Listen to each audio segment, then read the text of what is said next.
Dr. Ed Walsh, an infectious disease specialist with the University of Rochester Medical Center, is with us. Doctor, good morning. Thanks for a few minutes.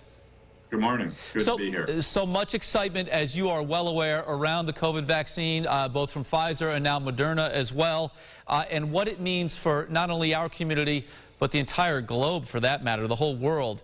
What I'm curious about and where I want to start is with URMC's role in developing the vaccine. Shed some light on that, if you can. Well, URMC has been involved with respiratory vaccines, respiratory viral vaccines for decades, many decades. Dr. Falsey and I, who have worked at the University of Rochester for many years, have studied respiratory viruses, and Pfizer has worked with us over the years on other viral pathogens. So they gave us a call very early on, back in late March, early April, to at least help them initiate their phase 1 studies. Obviously, when you receive a phone call like that, it sort of sets you back for a moment and gives you pause. How do you then assert your authority to help the process forward? It was a pretty collaborative arrangement we had with the Pfizer folks. We had 4 medical centers that were involved in this phase 1 study.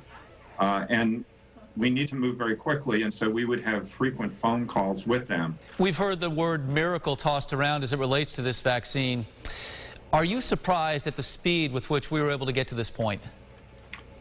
In some respects, no. Some very important and critical breakthroughs had been made prior to the development of the pandemic.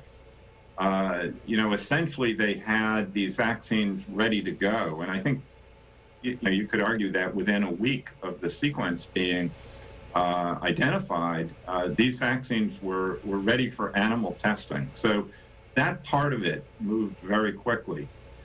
The credit for moving the clinical trials goes to not just the companies and the investigators, but also to the FDA, because they were meeting literally 24/7, 7 days a week, and were very responsive to needed changes and evaluation of the phase 1 and the phase 2 studies. For our viewers who aren't frontline workers or essential workers, when can they expect to receive a vaccine at this point? Well, unfortunately, we can't give a firm time frame of that, because it really is dependent on the availability of the vaccine. So we now have 2, Pfizer and Moderna.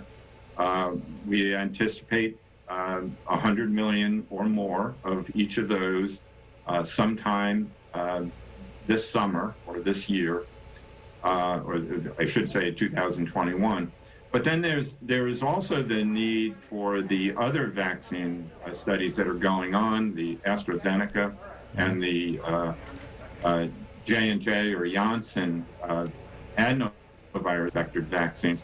We really need those studies to be completed, because that will substantially add to the number of vaccines that we have, the amount we have, the ability to distribute them and to administer them. Doctor, we know your time is valuable. We appreciate both your time and your insights. Thanks again for joining us.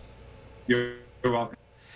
For more information on the vaccine and the latest on COVID-19, you can always head to our website at rochesterfirst.com.